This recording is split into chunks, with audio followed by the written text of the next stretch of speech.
For an unknown reason, people have started suddenly dying all over the planet.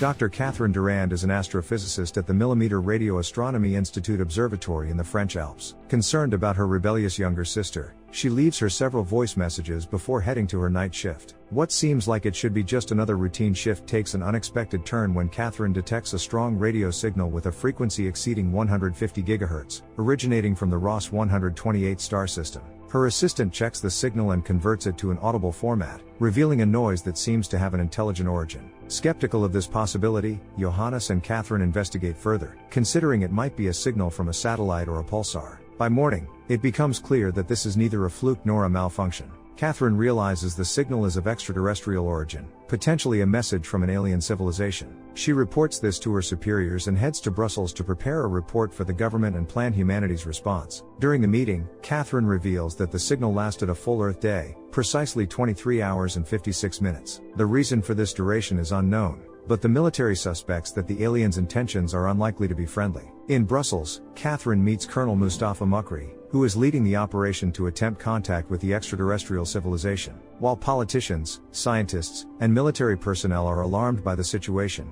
they decide to officially inform the public, as the possibility of alien life has always fascinated humanity. Catherine's confirmation that we are not alone generates a range of reactions. Some are intrigued, some are fearful of potential consequences, and others, like Kariem, a refugee struggling daily for survival, react with indifference. That night, Kariem sneaks into a truck parking lot and hides in an empty tanker, having lost his friend along the way, who was captured by truck drivers. Amid these significant events for humanity, there are ordinary families who remain unaffected. Among them is Sarah, the mother of a blind girl named Emily and her younger brother Tom. Trying to be a caring and attentive mother, Sarah fails to notice that her husband is increasingly going on business trips not only for work but also to pursue an affair with a young beauty in an expensive hotel. On the same morning, Emily hears the signal discovered by scientists in space and wonders why others are not paying attention to it. Bill Ward is a scientist with deep expertise in electromagnetic pulses and their effects on the human body. He struggles with his recent divorce from his wife, Helen, and often passes by her house after work, despite knowing she is remarried and is happy. The only person supporting Bill is his son,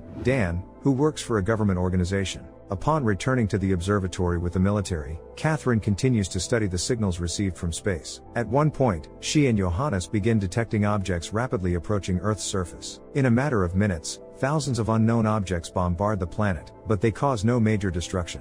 Despite the lack of casualties, people start to panic. Residents of major cities attempt to evacuate, sensing impending danger. The military investigates the objects and discovers that small alien probes, resembling solid metal spheres, have landed on Earth. 4 new chemical elements are found within their structure, and the probes emit electromagnetic pulses, with their frequency increasing every minute. Soon, Mustafa and Catherine conclude that the signal lasted exactly 1 day because the aliens were scanning Earth's surface. They released about 2,500 probes near all major cities, likely as a prelude to an invasion. Fearing a global conflict, Catherine calls her sister, urging her to come quickly to the observatory, which is securely protected by the military. Meanwhile, Bill studies the electromagnetic pulses and realizes they can affect the human nervous system. The pulse frequency matches those used to stimulate neurons in the brain. As the frequency increases, everyone will die, unless they take shelter in buildings with metal shielding or underground. Dan learns about this and tries to inform higher-ups, but they are already aware and have decided not to alert the public to avoid causing panic, considering these conclusions premature. Unable to openly declare the threat's severity, Dan posts a covert warning online. The military considers destroying the alien probes, but even a bomb dropped from a fighter jet has no effect on them. People worldwide continue to panic, seeking refuge or trying to reach transport hubs. With each passing minute, the situation becomes more intense, and the electromagnetic waves become visible to the naked eye. Catherine warns her sister Sophie about the danger and urges her to find shelter underground. The observatory staff descends into a bunker, as time is running out and the probes could destroy all life at any moment. Knowing this, Bill rushes to his ex-wife's house and forces her into a metal elevator, accidentally knocking her husband down the stairs in the process. Sarah and her children head to the subway, while her husband speeds towards the train station in a taxi, but ends up in a lake after an accident. After the electromagnetic pulse passes, Jonathan is the first to emerge to the surface and realizes that nearly all of humanity has been wiped out in seconds. Only those who managed to hide underground or were in a metal capsule, like Bill and his ex-wife in the elevator or Kariem in the empty tanker, survived. Soon after the catastrophe that wiped out most of humanity, the survivors start emerging from their shelters. Bill climbs out of the elevator shaft and opens one of the doors to assess the situation. Seeing piles of corpses, he decides to move the body of Helen's husband into the hallway, intending to disguise the evidence of his actions and make it look like he was another victim of the alien invasion.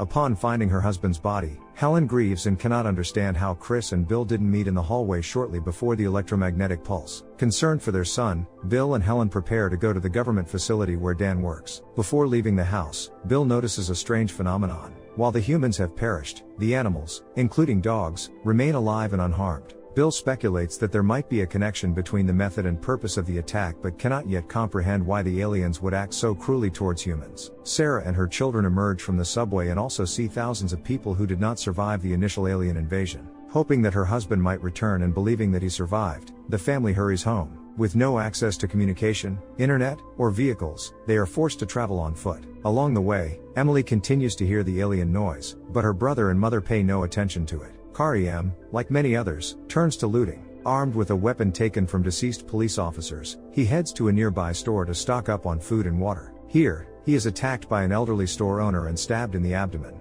Frightened, Karim shoots in response, committing his first crime, which he deeply regrets. Soon after, Sarah and her children arrive at the store to gather food before heading home. Seeing the injured Karim, Sarah suggests ignoring him, believing that in this new reality, everyone is on their own. However, Emily cannot be so heartless and helps the refugee. Karim asks them to find a doctor, but upon their refusal, he takes Emily hostage. Understanding how frightened she is, he releases her, and the family escapes, leaving him to fend for himself. Despite his severe wound and significant blood loss, Karim manages to survive. The journey home is long, so Tom, Emily, and Sarah stop at a hotel and spend the night in one of the vacant rooms. At the same time, soldiers and scientists return to the main part of the observatory to start the generators and backup equipment. After restoring electricity, they try to contact anyone via radio, but without success. Catherine is determined to find her sister and leaves the observatory, but Mustafa insists she return, warning that it may not be safe outside. Soon, the communications officer picks up a signal from nearby, but realizes it's of extraterrestrial origin.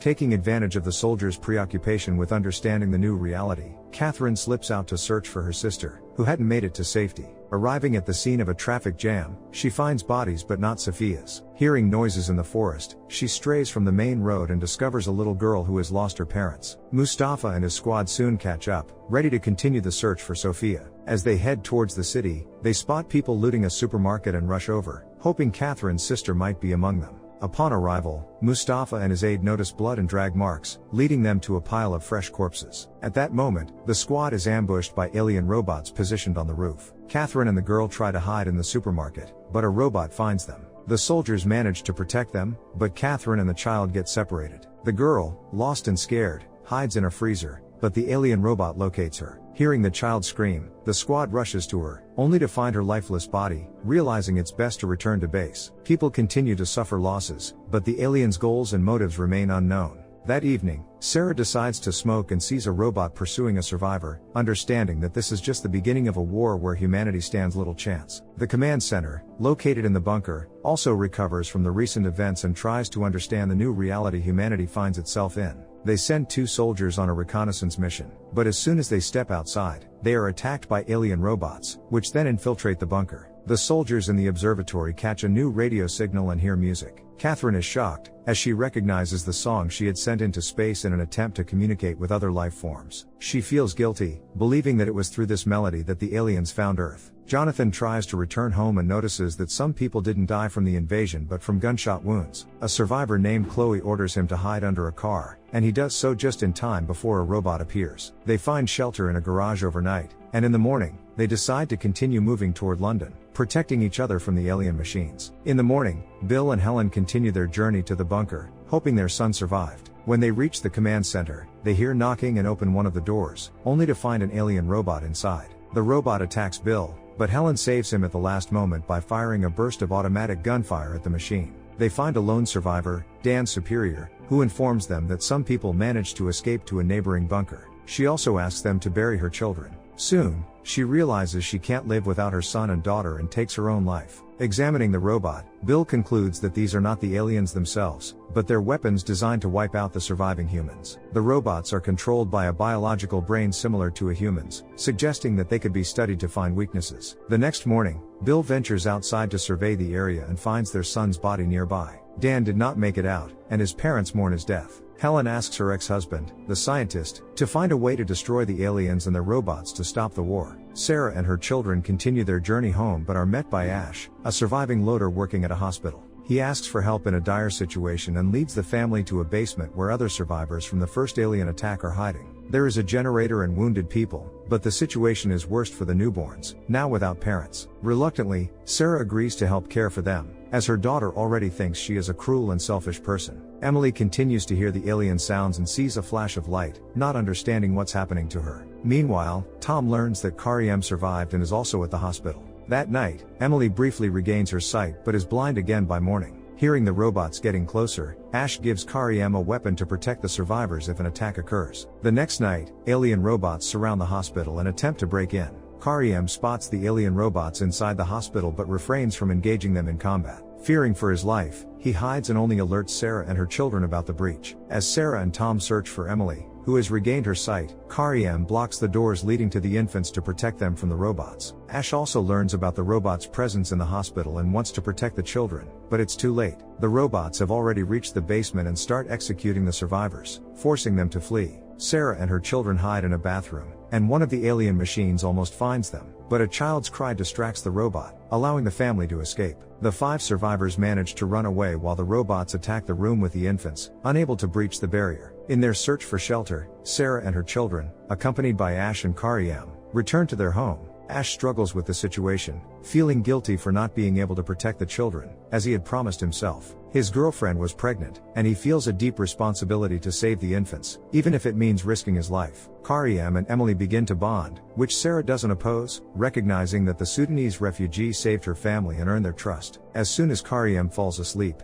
Ash takes the gun and heads back to the hospital to rescue the babies. Noticing the missing weapon, Kariem follows him. At the hospital, they discover that the alien robots have taken the children, leaving their intentions and motives unclear. Meanwhile, Jonathan and Chloe continue their journey towards England. As they get to know each other, Chloe reveals she has a 15-year-old son named Sasha and hopes he survived. Sasha did survive and, like Emily, hears the alien sounds. What makes him unique is that he is the only person known to have survived while being outside during the attack. Jonathan and Chloe arrive at her parents' house, where they find not only Sasha but also her older brother Noah and a few police colleagues. Chloe reacts aggressively to Noah's presence, clearly not pleased to see him. That night, Chloe and Noah have a private conversation, revealing that 16 years ago, Noah assaulted Chloe, resulting in Sasha's birth. Chloe harbors a deep hatred for her brother but must tolerate his presence due to the circumstances. Overhearing the conversation, Sasha contemplates killing his uncle and father but can't bring himself to do it. At the same time, Bill and Helen bury their son and continue their search for other survivors. They stop for the night in a train car, hoping to find military personnel to share their knowledge that the robots are controlled by biological brains. Catherine, feeling guilty for the alien invasion, decides to take action to protect Earth and the remaining humans. She suggests to the Colonel that they use antennas to locate the source of the alien signals. Recognizing this as the best chance to strike back, the military repairs the antennas and powers them with a generator, enabling Catherine to pinpoint the enemy's location nearby. The Colonel decides to launch an immediate attack on the aliens, and Catherine insists on accompanying the soldiers. Concerned for her safety, the sympathetic Mustafa gives her an extra bulletproof vest. As the group moves into the valley, the Colonel notes the eerie silence around them.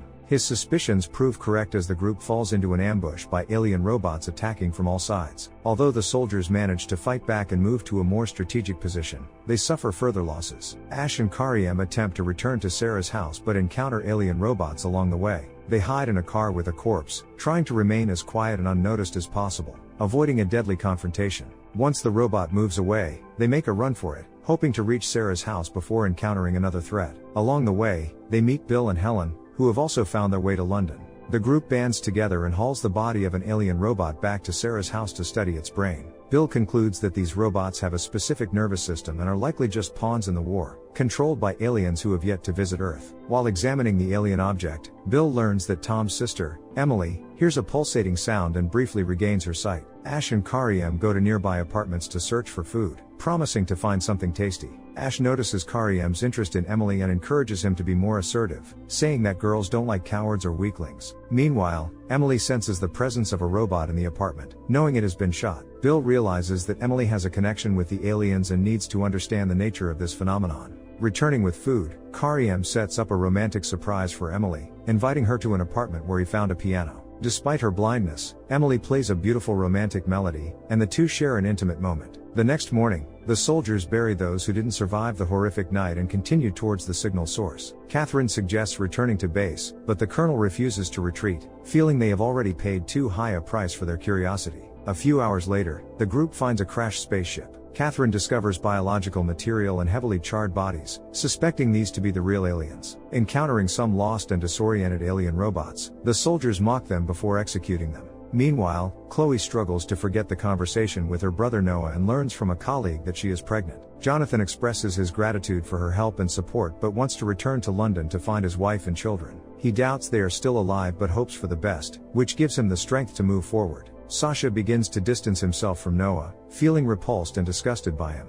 Finding a dead policeman who was on night duty, Jonathan realizes that alien robots are nearby and decides to return to Chloe. A few minutes later, Sasha hears a pulsating sound, indicating that a robot is approaching their house. Chloe, Sasha, Noah, and a policewoman accompanying them try to flee, but the number of pursuing robots increases. The policewoman is injured, and the survivors abandon her to her fate, deciding to hide in a building materials factory. Sasha locks himself in a secure room, allowing the robots to kill Noah, who had wronged his mother. Jonathan, who had been following them, witnesses Sasha's harsh decision but chooses to remain silent about it. Reuniting with Chloe, the three survivors escape across the fields. It soon becomes clear that the robots did not immediately kill the policewoman. They took her fetus before disposing of her body in a river. Emily hears a pulsating sound, and her vision temporarily returns. Meanwhile, Ash notices that the robots have located their position and entered the building, ascending the floors. Alerting the group to the danger, they flee through the parking garage. Karyem separates from the group to scout ahead, only to find an alien robot approaching from behind. It seems like they are trapped with no escape,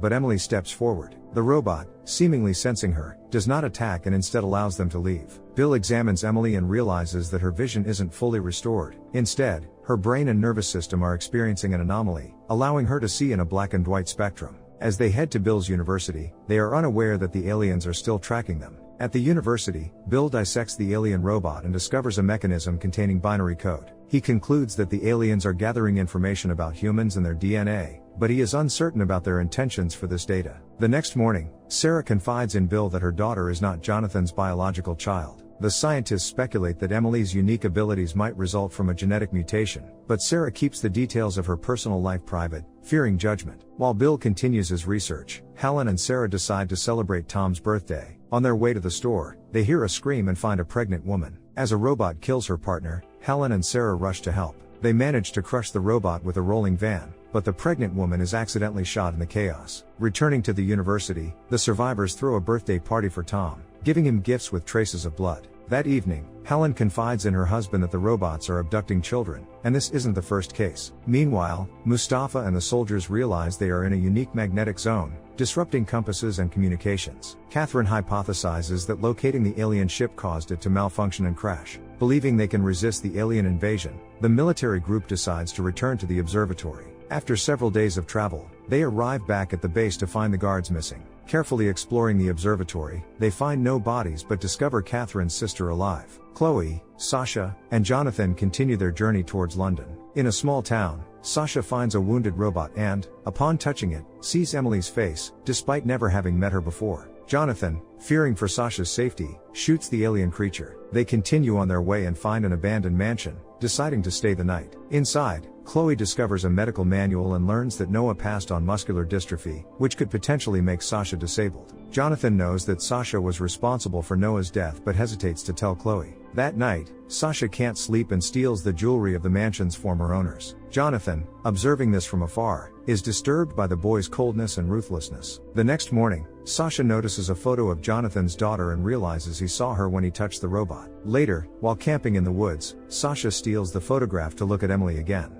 On the day of the attack, when Catherine warned her sister of the danger, Sophia managed to hide in an abandoned tunnel and survive. When she emerged, she saw piles of bodies and thought she was the only survivor. Soon, Sophia found a boy named Theo in an RV. His parents and younger sister had been killed by the aliens. Taking on the role of Theo's guardian, Sophia tried to protect him from an alien robot. At one point, they were helped by another survivor who led them to a ski resort. There, dozens of survivors had gathered, but they were struggling with shortages of food and water. Realizing resources were limited, Sophia and Theo went to an observatory, hoping the military would assist them. In the bunker, they were discovered by returning soldiers and Catherine. Upon learning there were other survivors, Catherine decided to ask for help from the colonel, who agreed to go to the ski resort, partly out of compassion for the people and partly due to his feelings for Catherine. With no governments or armies, Catherine remains hopeful, and Sophia supports her, having even managed to overcome her own dependencies to care for Theo. That evening, Catherine decides to take her sister's advice and has a romantic encounter with the colonel, fearing that their time may be running out. The next morning, Catherine continues to study the alien signal and concludes that the aliens are blind and navigate using sound waves. The antennas interfered with their landing and temporarily blinded them, causing the crash. If her theory is correct, it could lead to effective weapons that might allow the survivors to win this war. Kariem hears gunfire approaching the university and realizes the monsters are getting closer. Bill asks for patience, as he is on the brink of a crucial scientific discovery and wants to study the brains of the alien robots before fleeing. Bill asks Emily to help him by providing more information about the aliens, but she herself does not understand why she can hear them and why they don't attack her. That evening, Bill drinks too much and confesses to his ex-wife that he accidentally pushed her husband down the stairs, resulting in his death before the apocalypse even started. Helen, upon learning this, becomes furious and threatens Bill with a gun, preventing him from approaching or explaining himself. The next morning, Emily hears a pulsating noise and goes to meet the alien. Upon touching it, she sees Sasha's face but doesn't understand why this is happening. Helen witnesses the interaction between the girl and the robot and shoots at it, but the alien retaliates, delivering a fatal blow to the heart. Hearing the scream and cries for help, Bill rushes to the room but arrives too late, finding his ex-wife's body on the floor. The next morning, Jonathan notices that his family photo is missing and blames Sasha. Sasha denies it, but Jonathan tells Chloe about her son's theft and the situation with Noah. Chloe wants to trust her son, but Jonathan has no reason to lie. Trying to determine who is honest with her, Chloe checks her son's bag and finds the family photo. Meanwhile, Sasha and Jonathan clash again. Desperate not to appear a monster in his mother's eyes, Sasha attacks Jonathan and hits him on the head. Chloe witnesses the argument and her son flees into the forest. There, encountering an alien, he realizes he is just as much a monster, and runs away from his mother, following the alien. Jonathan and Chloe set out to find and protect Sasha, who has gone missing. Sasha hides nearby and encounters a robot, which allows him to see a vision of a pregnant Emily. As Chloe and Jonathan enter a nearby settlement, they are attacked by an alien. The pair fights back and escapes, hiding in an industrial freezer. The alien robot finds them and tries to force the door open to destroy them. At the last moment, Sasha rescues them by shooting the alien. Later, Sasha apologizes to Chloe for allowing the robot to attack Noah, revealing that he overheard their conversation and knows what Noah did to her. After making amends, Jonathan, Chloe, and Sasha head to London. Along the way, Sasha asks Jonathan about his family, hoping to learn more about Emily. The next morning, Catherine, Sophia, the colonel, and several soldiers head to the ski resort to rescue the survivors and help them get to the observatory. As they move deeper into the forest, they come across soldiers who had left the observatory to reunite with their families. Unfortunately, the robots ambush them, leaving no survivors and lowering the team's morale. The group eventually reaches the resort and promises to help the survivors find shelter in the observatory, which has supplies of food and water. On their way back, the soldiers are attacked by robots, who outnumber them. The squad retreats, suffering casualties as they struggle to fight off the aliens. Sophia is injured, and Mustafa runs out of ammunition. In a critical situation, Catherine discovers the alien's signal and uses it against them to halt their advance. When the group reaches the observatory, they find that they have discovered effective weapons that could help them win the war. Bill is struggling with the loss of Helen and loses interest in studying the aliens. Ash suspects that Emily might be involved in what happened, given that the alien robot did not harm her. Grieving for his late wife, Bill ignores Ash's attempts to support him. Believing Helen deserves a proper farewell, Bill decides to bury her in the university garden. In London, intense fighting breaks out, with gunfire and explosions heard throughout the city. Amid the chaos, Kariem notices Emily going outside and following a robot. When she touches the alien, she sees Sasha and realizes they are a couple expecting a child. Kariem decides not to abandon Emily in her time of need and agrees to go with her to uncover the truth. Leaving a farewell letter for her mother and brother, Emily follows the alien robot with Kariem. While Ash and Bill are burying Emily, Sarah finds her daughter's farewell letter and decides that she and Tom need to follow her. At the parking lot, mother and son encounter British soldiers, realizing that humanity still has hope for survival. Following one of the aliens, Emily and Karim find a spaceship floating in the Thames. Descending inside, Emily discovers inactive robots and kidnapped babies. In the front part of the alien ship, Emily encounters a humanoid lying in a capsule and is shocked to see that it has the same tattoo on its arm as she does. The possibility of an extraterrestrial intelligent civilization has always troubled scientists and ordinary people alike. We search for habitable planets and explore the depths of space in the hope of finding someone else. But is it worth it? What if we are not alone, but the aliens are hostile? Will we have the strength to fight them and win this war, or will it be the end of humanity? Share your thoughts in the comments below, hit the like button and subscribe to the channel. See you in the next videos.